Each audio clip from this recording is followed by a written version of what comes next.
নমস্কাৰ এতিয়া বাতৰিৰ সৈতে ষ্টুডিঅ'ত মই প্ৰিয়ংকা কলাইগঞ্জ মন্ত্ৰী হিমন্তৰ বিশাল ৰেলী বৃহৎ সংখ্যক সমৰ্থকক লগত লৈ মনোনয়ন দিলে বিজেপি প্ৰাৰ্থী মধুৰাম ডেকাই বিজেপি প্ৰাৰ্থীগৰাকীৰ মনোনয়ন দাখিলৰ পূৰ্বে উলিওৱা ৰেলীত মন্ত্ৰী হিমন্তৰ লগতে অংশগ্ৰহণ কৰে মঙ্গলদৈৰ সাংসদ দিলীপ শইকীয়া মঙ্গলদৈৰ বিজেপি প্ৰাৰ্থী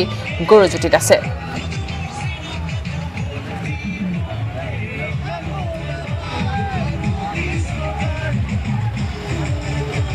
এনেদৰে বৃহৎ ৰেলীৰে দেখা গৈছে হিমন্ত বিশ্ব শৰ্মাক বৃহৎ সংখ্যক সমৰ্থকক লগত লৈ মনোনয়ন দিলে বিজেপি প্ৰাৰ্থী মধুৰাম ডেকাই আৰু বিজেপি প্ৰাৰ্থীগৰাকীৰ মনোনয়ন দাখিলৰ পূৰ্বে উলিওৱা ৰেলীত মন্ত্ৰী হিমন্ত বিশ্বৰ লগতে অংশগ্ৰহণ কৰে মঙ্গলদৈৰ সাংসদ দিলীপ শইকীয়া মঙ্গলদৈৰ বিজেপি প্ৰাৰ্থী গুৰুজ্যোতি দাসেও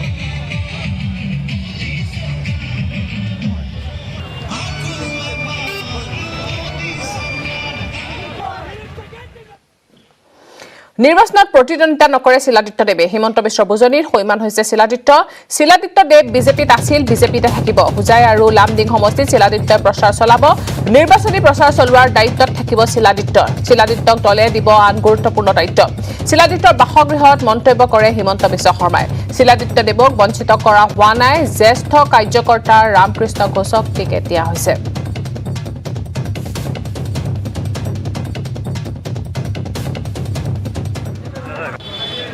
গতিকে তেওঁৰ লগত যুদ্ধটো অলপ ওপৰ পৰ্যায় তেওঁৰ আমাৰ সভ্যতাৰ শত্ৰু তেওঁ আমাৰ ভাৰতীয় মূল্যবোধৰ শত্ৰু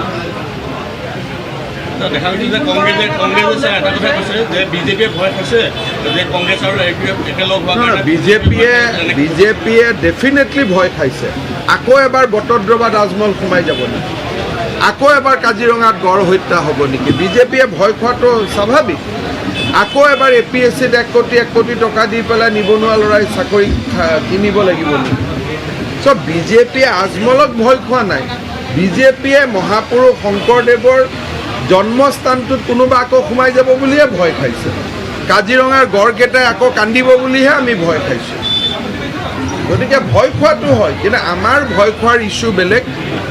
আৰু কংগ্ৰেছে কোৱা ইছ্যুকেইটা বেলেগ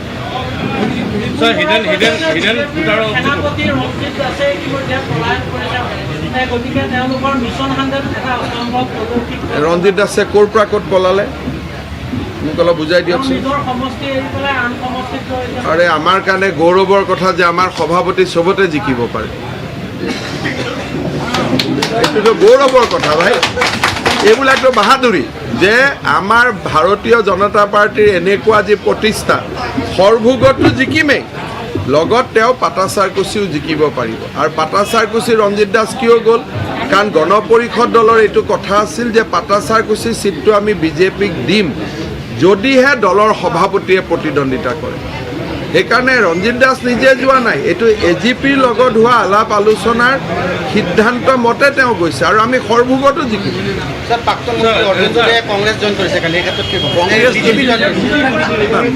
মই কথাটো শুনা নাই কিন্তু অৰ্ধেন্দুদে ডাঙৰীয়া মোৰ লগততো কিমান দিনৰ পৰা ভাল তেওঁ আমাৰ পাৰ্টিত আহিলেতো মই ভালে পাম কিন্তু এই বিষয়ে আমাৰ দলৰ সভাপতিয়ে ক'ব পাৰিব মই মোৰ হাতত নলেজ নাই আমাৰ দলৰ প্ৰেচিডেণ্টে ক'ব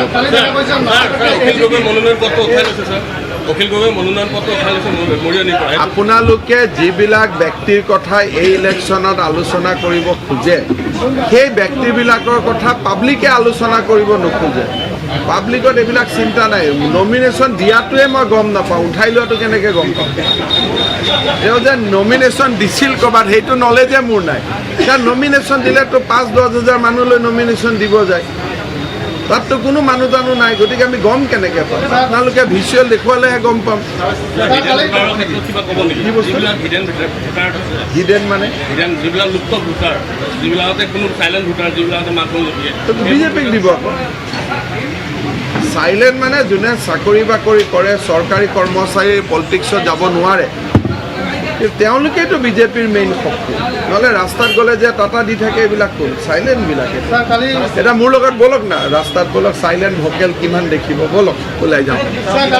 আপোনালোকে চাইলেণ্ট নহয় জানো কামত ব্যস্ত থাকে আপোনালোক জাৰ্নেলিষ্ট মানুহ কাক ভোট দিম ক'ব নোৱাৰে ভোটটোতো আপোনালোকে বিজেপিকে দিব আপোনালোকেতো চাইলেণ্ট আৰু কোন চাইলেণ্ট আছে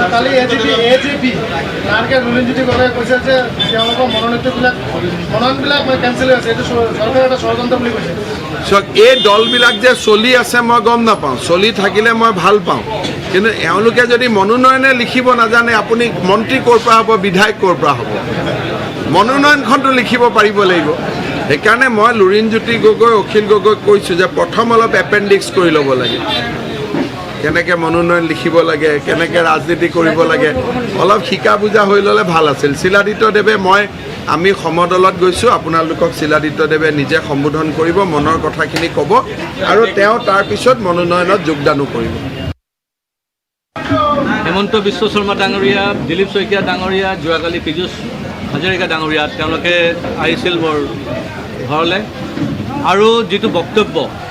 বক্তব্যটো এইটো নহয় যে মই কি পাম, মোক কি দিব। কাৰণ মই যিটো আমাৰ কাৰ্যকৰ্তাসকলৰ লগত যিটো আলোচনা কৰিলোঁ, মনত প্ৰশ্ন এটা আছিলে যে আমি জিকিম নে বিজেপিক হেৰাম, সেই প্ৰশ্নটো। এতিয়া কথাটো হৈছে যে আমিতো বিজেপিক হেৰাব বিচৰা নাই,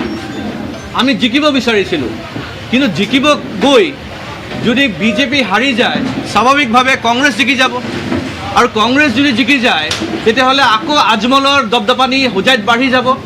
সেইখিনি বস্তুটো আমি সহ্য কৰিব নোৱাৰিম। সেইকাৰণে প্ৰথম কথাটো হ'ল যে আমি আজমলৰ দপদপানি বন্ধ কৰাৰ কাৰণে মই এইটোত ক'ব পাৰে ত্যাগ কৰিলোঁ যে মই ইণ্ডিপেণ্ডেণ্ট হিচাপে কেণ্ডিডেট নহওঁ। দ্বিতীয়টো হৈছে আমাৰ ডক্টৰ হিমন্ত বিশ্ব শৰ্মা ডাঙৰীয়া যেতিয়া আহিলে, আজি বহুত আলোচনা হৈছে, বিভিন্ন বিষয়ে আলোচনা হৈছে, আমাৰ কৰ্মীসকলৰ বিষয়ে আলোচনা হৈছে। আমাৰ বহুত কৰ্মীক যেনেকৈ এক্সপেল কৰিছিলে, ছাছপেণ্ড কৰিছিলে, তেওঁলোকৰ ছাছপেনশ্যন এক্সপেলশ্যন চব উইথড্ৰ কৰিব লাগে। আৰু চবচে ডাঙৰ কথা হ'ল যিটো জাতিৰ কথা। মই কৈছোঁ যে আজি মই ভোকেল আছিলোঁ ডি ভোটাৰৰ কথা লৈ পেলাই, NRCৰ কথা লৈ পেলাই, ডিটেনশ্যন কেম্পৰ কথা লৈ পেলাই, আৰু যিখিনি কাম আমি সম্পূৰ্ণ কৰিব নোৱাৰিলোঁ। মই কৈছোঁ যে আজি আমি কোনটো মুখেৰে আমি ৰাইজৰ ওচৰত যাম। সেইকাৰণে তাতে এটা আশ্বাসন থাকিব লাগিব, আৰু মোৰ বিশ্বাস আছে ডক্টৰ হিমন্ত বিশ্ব শৰ্মাৰ ওপৰত যে তেওঁ নিশ্চয় এইখিনি কাম এতিয়া বুজি লৈছে, তেওঁ কৰিব পাৰিব বুলি তেওঁ আশ্বাসন দিছে। তেওঁ যদি এইখিনি আশ্বাসন দিছে যে আমাৰ ডিটেনশ্যন কেম্পৰ পৰা যিসকল উদ্বাস্তু, হিন্দু উদ্বাস্তু, তেওঁলোকক মুক্তি দিব পাৰিব, আৰু কোনো হিন্দু উদ্বাস্তুৰ ওপৰত ডি ভোটাৰ জাপি নিদিয়ে, কাকো যেন বিদেশী নটিচ নপঠায়, এইবিলাক ব্যৱস্থা যদি কৰিব পাৰে তেতিয়াহ'লে মোৰ ক'বলৈ একো নাই। কাৰণ মই প্ৰথম মোৰ চিন্তাধাৰা হৈছে যে উদ্বাস্তু হিন্দুসকলৰ যেন সুৰক্ষিত থাকে, আৰু তেওঁলোকে যদি সুৰক্ষিত কৰিব পাৰে তে মই যিটো আইডিঅলজিত আছোঁ, মই এই আইডিঅলজিৰ পৰা আঁতৰি যোৱাৰ কোনো প্ৰশ্ন নুঠে।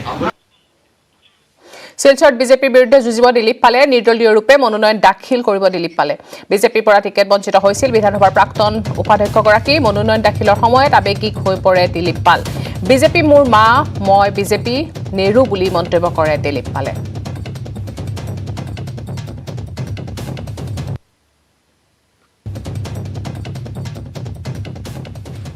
মই যোৱা 2 দিন আগতে যি মই কৈ দিছোঁ, এতিয়া আজি মই নমিনেশ্যন জমা কৰিম, নমিনেশ্যন দিম। ভগৱানৰ ওচৰত মই বিচাৰ চাম, ৰাইজৰ ওচৰত বিচাৰ চাম, মই নিজৰ ইচ্ছা কেণ্ডিডেট হোৱা নাই, ৰাইজে বিচাৰিছে, ৰাইজৰ কাৰণে, ৰাইজৰ ইচ্ছা সন্মান জনোৱাৰ কাৰণে মই কেণ্ডিডেট হৈছোঁ। মোৰ কাৰো একো কোনো অভিযোগ নাই। আৰু চিণ্ডিকেট কি আছে তো মই আগতে কৈ দিছোঁ, অন্যায় প্ৰতিবাদ বিচাৰ, মই বিচাৰ প্ৰাৰ্থী, মই জাষ্টিছ বিচাৰোঁ, আই ওৱান্ট জাষ্টিছ। বিজেপিৰ কোনো দোষ নাই, বিজেপিৰ পাৰ্টি ঠিক আছে, পাৰ্টি কোনো ইয়াত আসামত যি চলি আছে সেইটো মই সকলোৱে জানি। আমি বিজেপি কোনো মই দলৰ প্ৰতি মোৰ কোনো পূৰা আস্থা আছে, কিন্তু আসামত বিজেপি যেনেকুৱা চলি আছে এইটো আমি সকলোৱে জানো কি চলি আছে আসামত। গুৱাহাটী বিশ্ববিদ্যালয় ছাত্ৰীবাসত ভয়ংকৰ অগ্নিকাণ্ড, গান্ধী ভৱন গৱেষিকা ছাত্ৰী নিবাসত জুই। শ্বৰ্ট চাৰ্কিটৰ ফলত এটা কোঠালী জুইৰ সূত্ৰপাত হয়, জুইত ভস্মীভূত হয় ছাত্ৰীৰ কিতাপ বহি। সৌভাগ্যক্ৰমে ৰক্ষা পৰে আৱাসীসকল। অগ্নি নিৰ্বাপক বাহিনীৰ 3খন বাহনেৰে নিৰ্বাপন কৰা হয় জুই।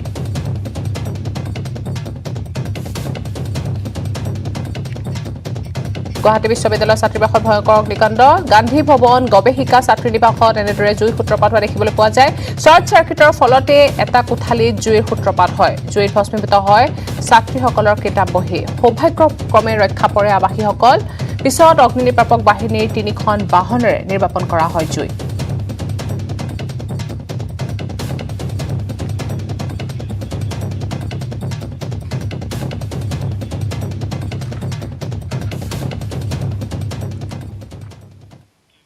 তিনিচুকীয়াত অসম জাতীয় পৰিষদৰ প্ৰাৰ্থী নিৰ্বাচনী প্ৰচাৰ জাতীয়তাবাদী শ্লোগানেৰে এবাৰ ৰাইজৰ মাজলৈ আহিছে অৱসৰপ্ৰাপ্ত প্ৰশাসনিক বিষয়া তথা এজেপি তিনিচুকীয়াৰ প্ৰাৰ্থী শমশেৰ সিং ঘৰে ঘৰে গৈ শমশেৰ সিঙে চলাইছে নিৰ্বাচনী প্ৰচাৰ এই সন্দৰ্ভত আগবঢ়াইছো আমাৰ সাংবাদিক উপাসনাৰ এক বিশেষ প্ৰতিবেদন আমাৰ অনুষ্ঠানলৈ আপোনাক স্বাগতম জনাইছো আৰু কেনে ধৰণৰ আপুনি নিজকে এবাৰ প্ৰস্তুত কৰি তুলিছে নিৰ্বাচনৰ বাবে সেয়া জানিব বিচাৰিম চাওক নতুন দল আৰু নিৰ্বাচনত অৱতীৰ্ণ হ'ব পৰাকৈ আমি চেষ্টা কৰিছোঁ ৰাইজৰ অপৰিসীম মৰম আৰু স্নেহ আমাৰ লগত আছে এটা নিষ্পাপ আৰু নিষ্কলুষ দল কোনো ধৰণৰ বিতৰ্ক নাই আৰু এই দলটোৱে অসমৰ ৰাইজৰ স্বাৰ্থৰ কাৰণে কাম কৰিবলৈ বিচাৰিছে এইটো সকলোৱে জানে অসমৰ দুটা অগ্ৰণী জাতীয় সংগঠন সদৌ অসম ছাত্ৰ সন্থা আৰু অসম জাতীয়তাবাদী যুৱ ছাত্ৰ পৰিষদৰ উদ্যোগতে এই দলটো গঠন হৈছে গতিকে সকলোৱে আমি অভূতপূৰ্ব সমৰ্থন পাইছোঁ গতিকে আমি ঘৰে ঘৰে গৈ যিটো আপুনি জানে আমাৰ শ্লোগান ঘৰে ঘৰে আমি ঘৰে ঘৰে উপাৰ্জন সেইটো আমাৰ শ্লোগান আমি ঘৰে ঘৰে গৈ ৰাইজক বুজাবলৈ চেষ্টা কৰিছোঁ যে অসমৰ স্বাৰ্থত সকলোৱে আগবাঢ়ি আহিব লাগে গণতন্ত্ৰত অংশগ্ৰহণ কৰিব লাগে আৰু যোগ্য প্ৰাৰ্থীক নিৰ্বাচন কৰিব লাগে আৰু এটা কথা শুনিব বিচাৰিম যেহেতু বিজেপি দলৰ পৰা বা সঞ্জয় কিষাণ উঠিছে শক্তিশালী প্ৰাৰ্থী বুলি ইমহতত ক'ব লাগিব তেওঁক কেনেকৈ আপুনি প্ৰত্যাহ্বান জনাব এই মই এইটোৱে ক'ব বিচাৰিছোঁ